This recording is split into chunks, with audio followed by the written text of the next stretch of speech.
Hai, Assalamualaikum dan selamat sejahtera semua.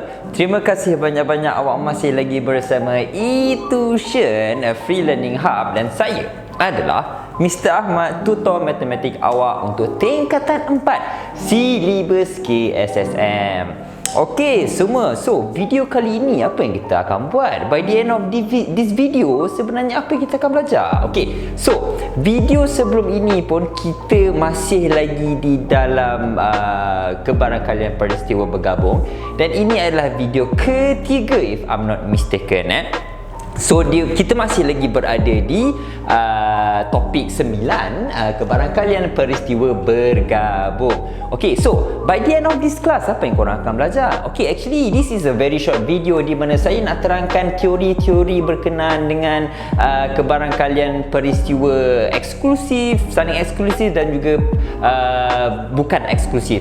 Okay, so awak kena faham dulu pemahaman berkenaan dengan kebarangkalian peristiwa saling eksklusif dan juga tidak saling eksklusif, dan baru kita akan pergi on our next video. The follow up video adalah kita lebih kepada exercise. So this is a part 1, nanti kita akan ada part 2. Okay, so without further ado, kita tak boleh lagi buang masa. So saya akan terangkan teori-teori peristiwa saling eksklusif dan juga bukan saling eksklusif. Okay, so let's go class. Okay, so hari ini macam saya cakap dekat awak, kita akan masuk peristiwa saling eksklusif dan juga tidak saling eksklusif. Okay, apa maksudnya eksklusif tu? Eksklusif ni bukan macam awak pergi pavilion ke, awak pergi KLCC nampak macam have. No, not that kind of eksklusif. Eksklusif ni sama ada dalam erti kata lain adalah sama ada dia boleh jadi dalam dua peristiwa boleh bergabung ataupun dua peristiwa itu tidak boleh bergabung antara satu sama lain. Okay, saya akan explain kat depan supaya awak lebih faham. Saya letakkan table sebelah-sebelah. Satu adalah eksklusif, satu adalah yang bukan eksklusif. Okay, so kelas, saya nak terangkan yang eksklusif dulu. Okay, so sebab kita belajar berkenaan dengan peristiwa bergabung, kita mesti ada dua peristiwa. Kita ada peristiwa A, kita mesti ada peristiwa B. Okay, so eksklusif ini maksudnya dua peristiwa ini tidak bergabung. Awak pernah belajar pasal set sebelum ni, betul? Jangan buat-buat lupa. So dua-dua peristiwa ini tidak boleh digabungkan. Maksudnya dia tidak boleh ada elemen yang sama kalau awak belajar pasal sets, sebab dia tidak intercept. Berlainan dengan yang bukan eksklusif. Yang bukan eksklusif ini, dia punya kita panggil dua peristiwa itu kadang-kadang dia boleh jadi sama dan ada yang boleh jadi tak sama. Contohnya ada dekat di depan ini.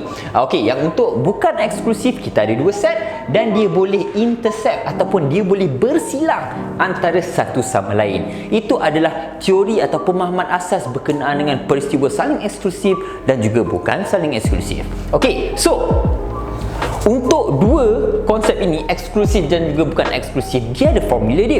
Formula untuk eksklusif, kita akan menggunakan apa? Kita akan menggunakan simbol union ataupun kesatuan. So, kita akan guna P adalah kebarangkalian A union B bersamaan dengan kebarangkalian A. Apabila saya sebut union ataupun kesatuan, kita selalunya akan guna perkataan atau. So maksudnya peristiwa A, kebarangkalian untuk dapat peristiwa A atau peristiwa B, maksudnya kita kena cari kebarangkalian peristiwa A, kena campur. Okey, awak jangan silap, kita kena campur dengan kebarangkalian peristiwa B. Okey, so itu adalah formula untuk saling eksklusif. Tetapi kalau yang bukan eksklusif, dia berlainan sikit. Sebab apa? Sebab dia ada kena minus ataupun awak kena tolakkan dengan kebarangkalian di mana kebarangkalian A bersilang dengan kebarangkalian B. So the whole formula, maksudnya formula keseluruhan dia adalah kita masih menggunakan union ataupun kesatuan. Okey, kebarangkalian A kesatuan dengan B adalah sama dengan different. Dia yang depan ini sama.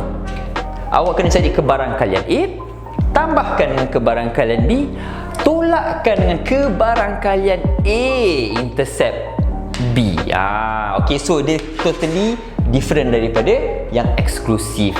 Okay, so mesti awak tertanya-tanya, okay, awak masih tak faham. Tolonglah Mr. Ahmad, tolong bagi contoh macam mana eksklusif dan juga bukan eksklusif. Okay, itu sebab kita kena pergi dekat example di sebelah kanan awak ni. It's a very short one. It's a very quite simple example. Okay, so let's go. So sekarang ini Contohnya, if let's say dalam kelas itu seorang murid dipilih secara rawak, seorang, bukan 2 orang, bukan 3 orang, dia adalah seorang. So seorang murid dipilih secara rawak daripada sebuah kelas. Okey, maksudnya dalam satu kelas tu kita kena pilih seorang je ketua darjah. Mana boleh ketua darjah ada 3 orang kan? Nanti politik pula, tak cantik. Okey, so dalam bilik darjah itu, dalam sebuah kelas itu, awak mestilah ada pelajar perempuan, mesti ada pelajar lelaki, dan juga awak mestilah ada pelajar yang memang murid yang mengayuh basikal ke sekolah. Okey. So dia dibahagikan kepada 3 kategori. Peristiwa A perempuan, peristiwa B lelaki, dan peristiwa C di mana kita nak ambil ketua darjah tu yang naik basikal.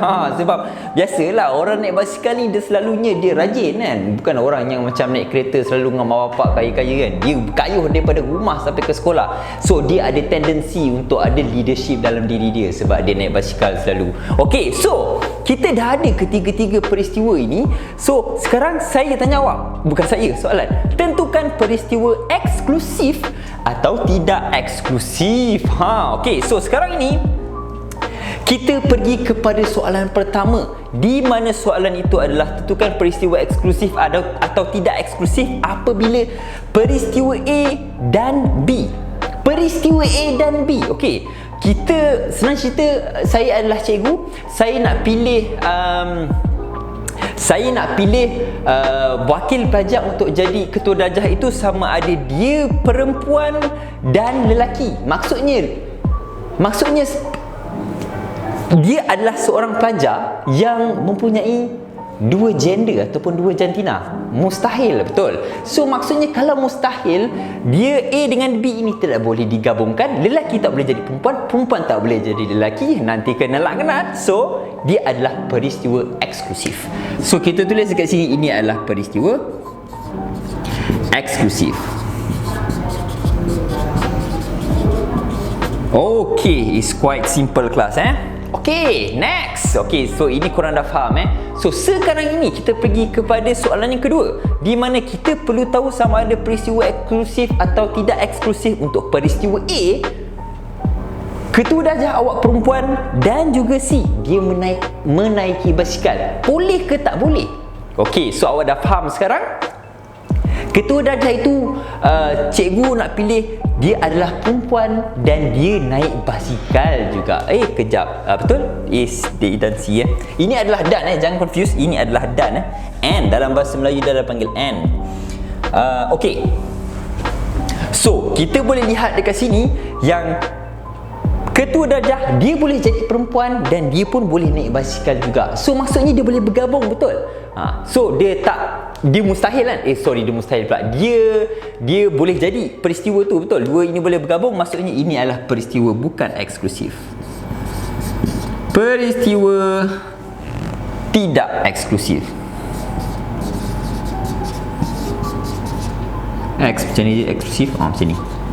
Okey, settle. Sama juga dengan soalan C. Nombor soalan C pun kita cari ketua darjah yang lelaki dan juga dia menaiki basikal ke sekolah. So peristiwa ini pun tidak eksklusif. So sangat-sangat simple So ini adalah jawapan saya.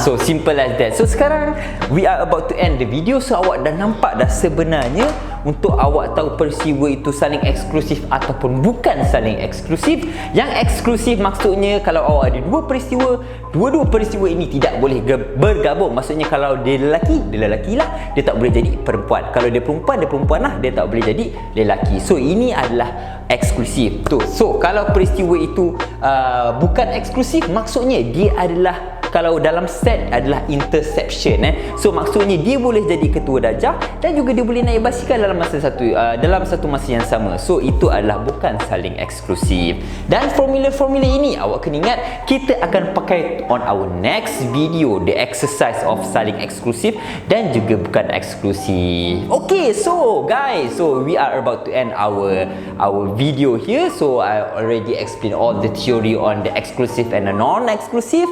So I hope you like my video, and if let's say you like my teaching, please click like. And if let's say you have a further question to ask, you still need to understand more in detail about the saling eksklusif and also not eksklusif, please put a comment. Kita akan balas komen-komen korang. And if let's say you want me to improve on my teaching, please also give a constructive comment so that I can improve from time to time. Gitu. Okay. So kalau kawan-kawan korang masih lagi nak mencari video-video pengajaran yang percuma dan juga sangat memberangsangkan, macam tu, so please ajak mereka untuk subscribe on our e-tuition channel. And if let's say korang belum follow lagi kita punya Instagram, please follow our Instagram e-tuition, our Twitter e-tuition pun ada, our Facebook pun, our WhatsApp ada, our Telegram pun ada. Actually we are everywhere. So okay, I think that's all for my video. I'll see you guys on the next video. Bye bye.